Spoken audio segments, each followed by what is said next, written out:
2 मध्ये कृतीपत्रिका सोडवणार आहोत। कृतीपत्रिकेमध्ये पहिला जो प्रश्न असतो, ह्या पहिल्या प्रश्नामध्ये तुम्हाला बहुपर्यायी प्रश्न असतो। बहुपर्यायी प्रश्न म्हणजे काय, तुम्हाला 4 पर्याय दिलेले आहेत आणि योग्य उत्तराच्या तुम्हाला वर्णाक्षर द्यायचे। जो पर्याय योग्य आहे त्याचा वर्णाक्षर म्हणजे काय, हा ए पर्याय असेल किंवा बी असेल किंवा सी असेल किंवा डी असेल, यापैकी अंदाजाने उत्तर कधीही लिहायचं नाही। आता पहिला प्रश्न आपल्याला दिलेला आहे, खालीलपैकी कोणते पायथागोरसचे त्रिकूट आहे।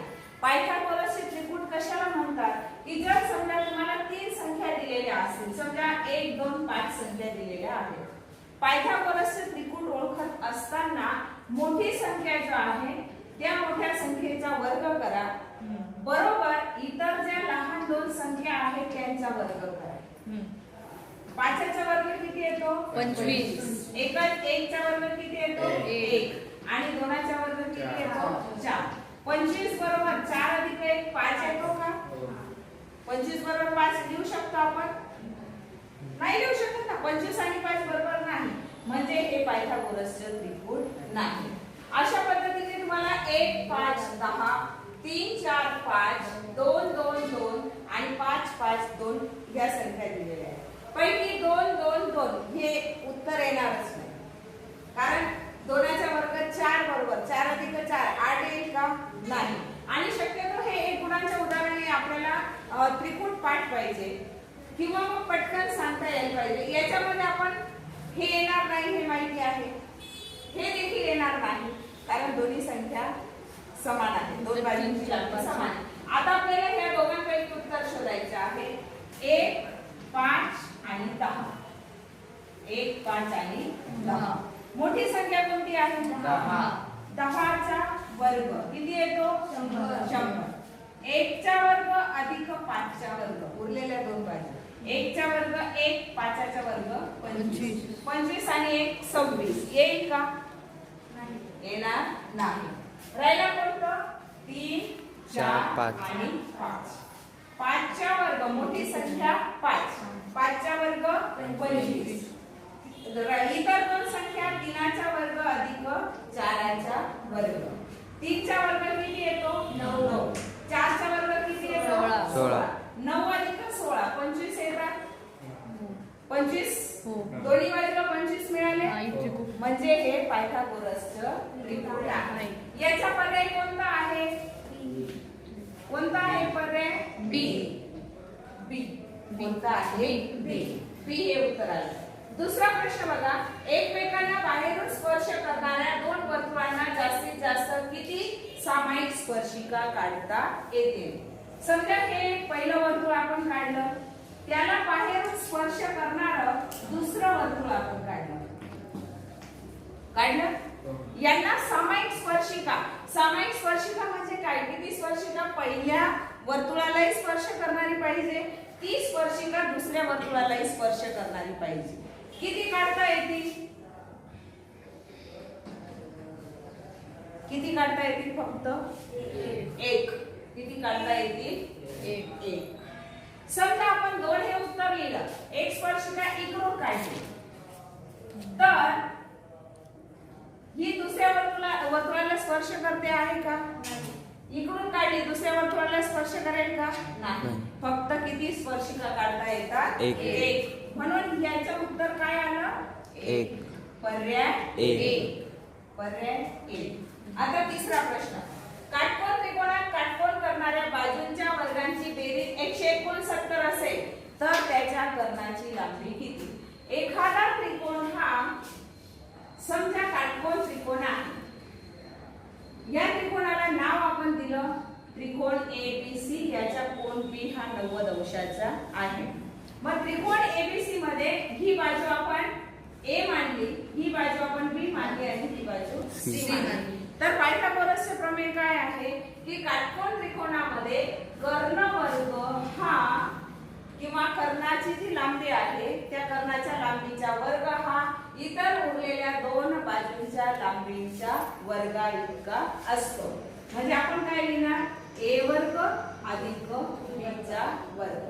जर समजा आपल्याला प्रश्न काय दिलेला आहे, काटकोन त्रिकोणात काटकोन करणाऱ्या बाजूंच्या वर्गांची बेरीज। काटकोन करणाऱ्या बाजू म्हणजे ज्या 2 करणाऱ्या बाजू यांची बेरीज किती दिलेली आहे आपल्याला 169. विचारलेला काय आहे कर्ण. विचारलेला काय आहे कर्ण. कर्णवर्ग बरोबर 169.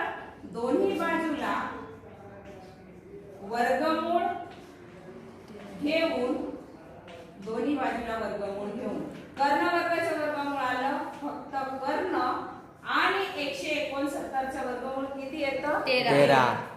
म्हणून पर्याय कोणता याला बी. पर्याय आपल्याला प्रश्न पहिला बी मध्ये जो प्रश्न असतो खालील उपप्रश्न सोडवा. याच्यामध्ये तुम्हाला 4 उदाहरणं दिलेली असतात आणि 4ही तुम्हाला सोडवायची असतात. अतिशय सोपा हा प्रश्न असतो. याच्यामध्ये पहिलं काय विचारलेलं आहे आपल्याला 2 समरूप त्रिकोणांच्या संगत बाजूंचे गुणोत्तर 3:5 काय आहे 3:5 याला गुणोत्तर असं म्हणतात आहे. तर त्यांच्या क्षेत्रफळांचे गुणोत्तर काढा. समरूप त्रिकोण कोणाला म्हणायचं तर ज्या त्रिकोणांच्या कोणांची मापे सारखी आहेत. कोणांची मापे सारखी आहेत आणि त्यांच्या संगत बाजू जर प्रमाणात असतील. एबी समजा पहिल्या त्रिकोणाचं नाव आहे एबीसी आणि दुसऱ्या त्रिकोणाचं नाव आहे PQR. तर एबी ह्या बाजूचं गुणोत्तर आपण काढलं. एबी ही बाजूचं गुणोत्तर आपण पीक्यू ह्या बाजूशी काढलं. बीसी ह्या बाजूचं गुणोत्तर आपण क्यूआर ह्या बाजूशी काढलं आणि एसी ह्या बाजूचं गुणोत्तर आपण पीआर ह्या बाजूशी काढलं. हे तिन्ही गुणोत्तर जर समान असतील तर ते 2 त्रिकोण समरूप त्रिकोण आहेत असं म्हटलं जातं. मग याच्यामध्ये आपल्याला त्यांच्या संगत बाजूंचं गुणोत्तर दिलेलं आहे. संगत बाजूंचं गुणोत्तर दिल्यानंतर आपल्याला गुणधर्म पाठ असतील तर उत्तर लवकर सोडवता येतं. गुणधर्म काय वापरायचा आहे बघा इथं. गुणधर्म समरूप त्रिकोणांच्या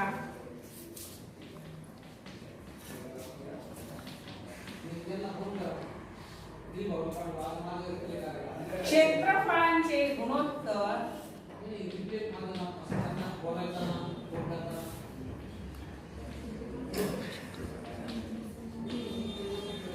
त्यांच्या संगत बाजूंच्या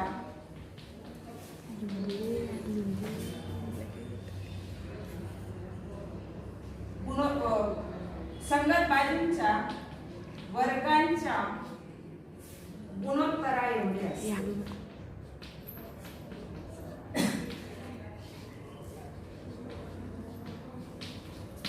2 समरूप त्रिकोणांच्या क्षेत्रफळाचे गुणोत्तर त्यांच्या संगत बाजूंच्या वर्गांच्या गुणोत्तरा एवढे असते. हे नियम जर आपल्याला पाठांतर असतील तर आपल्याला उदाहरणं सोडवता येतात. अन्यथा आपल्याला नियम जर माहीतच नसेल तर आपल्याला उदाहरणं सोडवता येत नाही. आता पहिल्या त्रिकोणाचं क्षेत्रफळ आपण काय लिहिणार एरिया त्रिकोण ABC गुणोत्तर काढायचं म्हणजे भागिले एरिया त्रिकोण PQR. याचा अर्थ काय त्रिकोण ABC चे क्षेत्रफळ भागिले त्रिकोण PQR चे क्षेत्रफळ. संगत बाजू म्हटल्यानंतर AB बाजू वर्ग छेदी PQ बाजू त्याचा वर्ग. समरूप त्रिकोणांच्या क्षेत्रफळाचे गुणोत्तर त्यांच्या संगत बाजूंच्या वर्गांच्या गुणोत्तरा एवढे असते. म्हणून एरिया त्रिकोण ABC छेदी एरिया त्रिकोण PQR बरोबर संगत बाजूंचे गुणोत्तर किती आहे 3 गुणोत्तर 5. याच्या काय करायचं वर्ग 3 त्रिक 9 आणि 5 चा वर्ग 25. म्हणून उत्तर काय आलं एरिया त्रिकोण ABC छेदी एरिया त्रिकोण PQR बरोबर 9:25. किंवा याला तुम्ही असे लिहू शकता त्रिकोण ABC हे गुणोत्तर एरिया त्रिकोण PQR. लक्षात ज्या पद्धतीने लिहिलं तर त्याच पद्धतीने डावी उजवी बाजूला यायची. या पद्धतीने लिहिलं तर याच पद्धती. आपल्याला इथं प्रश्न दिलेला आहे एका चौरसाचा कर्ण 10 सेमी आहे तर त्याच्या बाजूंची लांबी काढा. आपल्याला त्रिकोण, चौकोन, वर्तुळ यांचे सर्व गुणधर्म माहित पाहिजे. तर त्याच्यावर आधारित जे प्रश्न असतात हे आपल्याला सोडवता येतात. आता चौरस म्हटल्यानंतर चौरसाच्या चारही बाजू समान लांबीच्या असतात. चौरसाचे चारही कोन समान असतात. समान असतात म्हणजे काय? चौरसाचा प्रत्येक कोन 90 अंश मापाचा असतो आणि त्याला आपण काटकोन असं म्हणत असतो. हा आणि तिसरा गुणधर्म आहे चौरसाचे कर्ण एकरूप असतात. हे आपण माहितीसाठी घेतलं, परंतु प्रश्न काय आहे? चौरसाचा कर्ण 10 सेमी लांबीचा आहे. आपण एक चौरस काढला, चौरसाचा कर्ण काढला. कर्ण किती आहे? 10 सेमी. चौरसाच्या बाजू सारख्या असतात म्हणून पहिली बाजू आपण x मानली, दुसरी बाजू सुद्धा किती आहे? 1 सेमी लांबीची येईल. आणि चौरसाचा प्रत्येक कोन काटकोन असतो म्हणून इथं जिथं काटकोन त्रिकोण येतो तिथं पायथागोरसचे सूत्र लागू होतं. पायथागोरसचे सूत्र काय आहे? कर्णवर्ग बरोबर पायावर्ग अधिक उंची वर्ग. म्हणून चौरसाचा प्रत्येक कोन 90 अंश मापाचा असतो. म्हणून त्याचप्रमाणे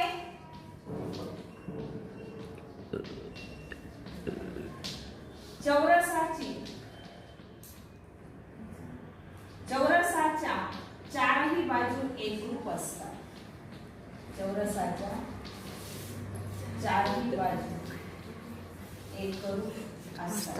हे आपण गुणधर्म म्हणून लिहिलेलं आहे आणि ते आपल्याला माहित असावं. परीक्षेमध्ये हे चारही बाजू एकरूप असतात हे लिहिलं नाही तरी चालेल, कारण प्रश्न फक्त एकच गुणांचा आहे. म्हणून इथं आपण लिहिणार चौरसाची बाजू x सेमी मानली. चौरसाची बाजू किती मानली? 1 सेमी.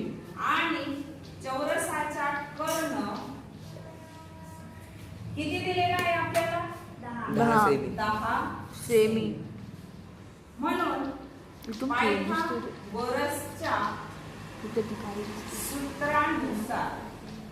पायथागोरसच्या सूत्रानुसार कर्ण त्याच्या वर्ग बरोबर एक बाजू त्याच्या वर्ग अधिक दुसरी बाजू त्याच्या वर्ग. 10 चा वर्ग बरोबर पहिली बाजू x चा वर्ग, दुसरी बाजू x चा वर्ग. 10 चा वर्ग येतो 100 बरोबर 2x चा वर्ग. म्हणून x वर्ग बरोबर 100. x वर्गाला 2 गुणाकारात आहे, पक्षांतर करून भागाकारात. बे 1 बे, बे पंचे 10, बे 0 0. x वर्ग बरोबर 50 ला आपण 2 गुणिले 25 लिहू शकतो, कारण 50 चं वर्गमूळ निघत नाही, 25 चं वर्गमूळ निघत असतं. इथे यायचं दोन्ही बाजूला वर्गमूळ घेऊन, म्हणून x वर्गाचं वर्गमूळ 1 झालं, 25 चं वर्गमूळ 5 आणि 2 चं वर्गमूळ निघत नाही, त्याला आपण काय म्हणणार? वर्गमूळात 2. म्हणून चौरसाची बाजू बरोबर 5 वर्गमूळात 2 सेंटीमीटर. जर समजा सोडवण्यासाठी हा प्रश्न आला तर तुम्ही ह्या पद्धतीने सोडवा.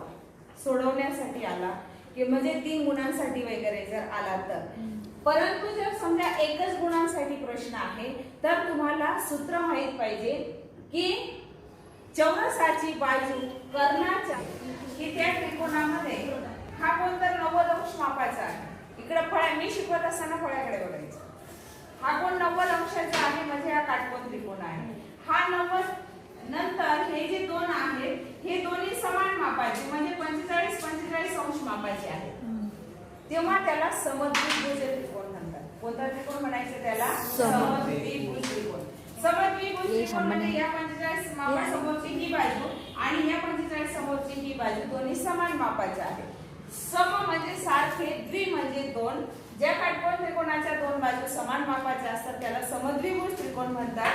आणि ह्या काटकोन त्रिकोणामध्ये याला 45 अंश 45 अंश आणि 90 अंश मापाचे प्रमेय म्हणतात. कारण काय, एक कोण 45 अंश, दुसरा कोण 45 अंश आणि हा कोण 90 अंश.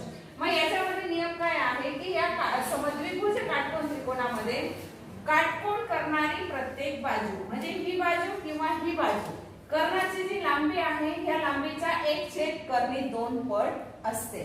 म्हणजे याला आपण असं म्हणू शकतो की या त्रिकोणाला आपण ABC नाव दिलं. याला समद्विभुज त्रिकोण आपण का म्हणू शकतो, याच्या दोन्ही बाजू समान मापाच्या आहेत आणि हा कोण किती आहे, 90 अंश मापाचा आहे. म्हणून हे प्रमेय वापरून सुद्धा आपल्याला हे उदाहरण सोडवता येतं. कर्णाची लांबी किती दिलेली आपल्याला, 10 सेमी. आता AB बाजू बरोबर कर्ण आहे AC त्याचा 1/2 पट असते. म्हणून हे काय लिहिणार, कर्णाची लांबी आहे 10/2 छेदांचे परिमेयीकरण करा. त्यानुसार 10/2 कर्णी 2 ने गुणलं आणि कर्णी 2 ने भाग दिला. म्हणजे 10/2 कर्णी 2 आणि कर्णी 2 किती होतात, फक्त 2.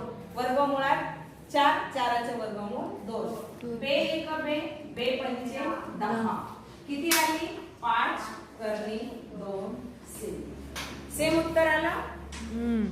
तुम्ही हा गुणधर्म वापरूनही सोडू शकता, पायथागोरस वापरूनही. तिसरा प्रश्न दिलेला आहे, बाह्य स्पर्श असलेल्या दोन वर्तुळांच्या त्रिज्या अनुक्रमे 5.5 सेमी व 4.2 सेमी असतील तर त्यांच्या केंद्रातील अंतर काढा. दोन वर्तुळ एकमेकांना बाह्य स्पर्शी आहेत म्हणजे त्यांचा जो छेदनबिंदू आहे यांना बाह्य स्पर्शी म्हणणार का, यांना बाह्य स्पर्शी म्हणणार का,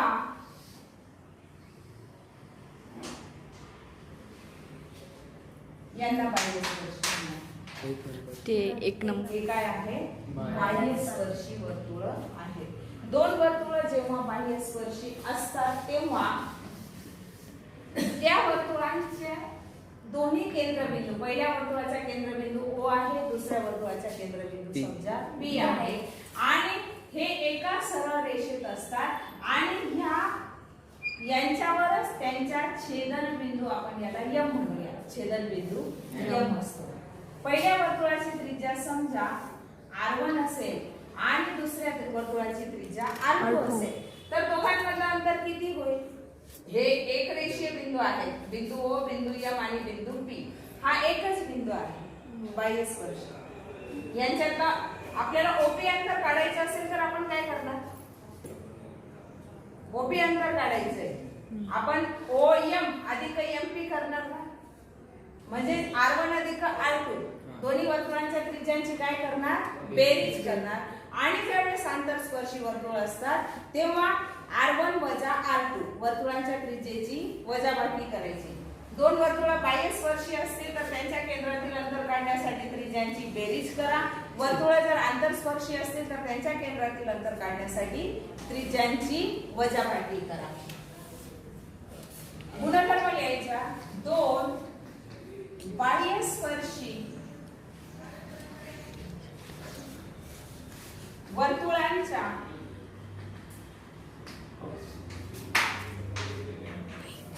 केंद्रातील अंतर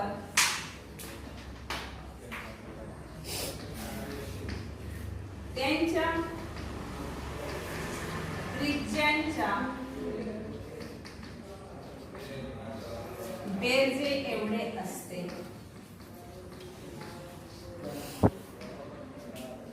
त्यांच्या त्रिज्यांच्या बेरजे एवढे असते.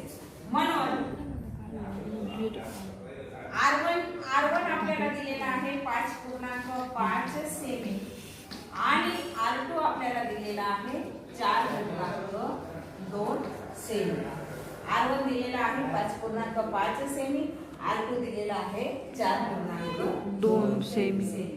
म्हणून बाह्य स्पर्शी वर्तुळांच्या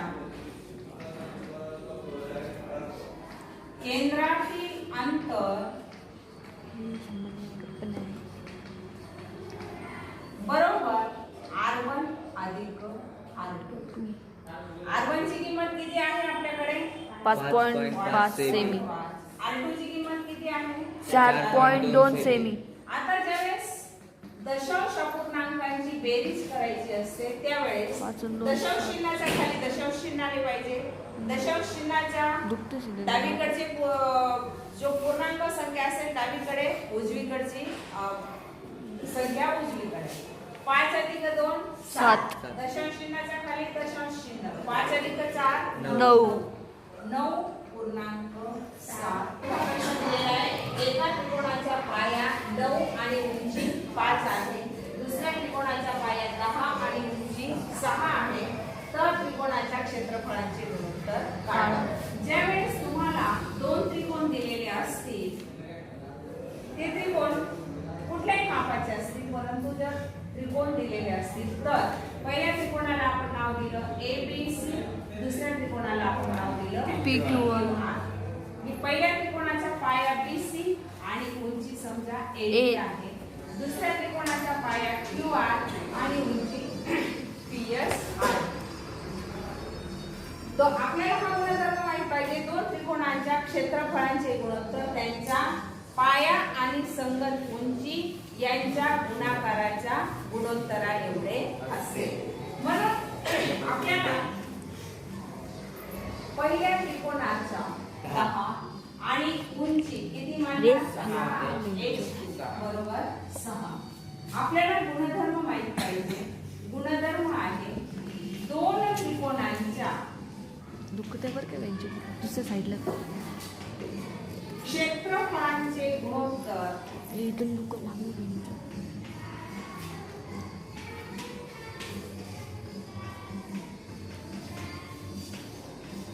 त्यांच्या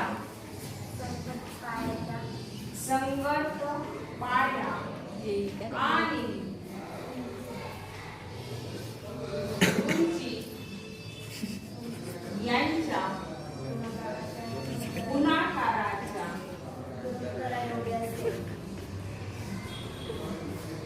गुणोत्तरा एवढे असते. असते. म्हणजे आपण असं लिहिणार बघा. एरिया त्रिकोण ABC छेदी एरिया त्रिकोण PQR म्हणजे दोन त्रिकोणाच्या क्षेत्रफळाचे गुणोत्तर बरोबर पहिल्या त्रिकोणाचा पाया B1 उंची H1, दुसऱ्या त्रिकोणाचा पाया B2 गुणिले उंची H2. आता किमती टाकायच्या. B1 ची किंमत 9, H1 ची किंमत 5, B2 ची किंमत 10 आणि H2 ची किंमत 6.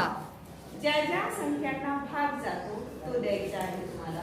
तुम्ही भागाकार असाही देऊ शकता, अशा पद्धतीने देऊ शकता. असा भाग नाही द्यायचा. 5 1 5, 5 दुने 10, 3 दुने 6, 3 त्रिक 9. वरच्या बाजूला राहिलं 3 1 3 छेदस्थानी राहिलं 4. म्हणून त्रिकोणाच्या क्षेत्रफळाचे गुणोत्तर त्रिकोणाच्या क्षेत्रफळाचे गुणोत्तर आलं 3:4. काय उत्तर आलं? 3:4.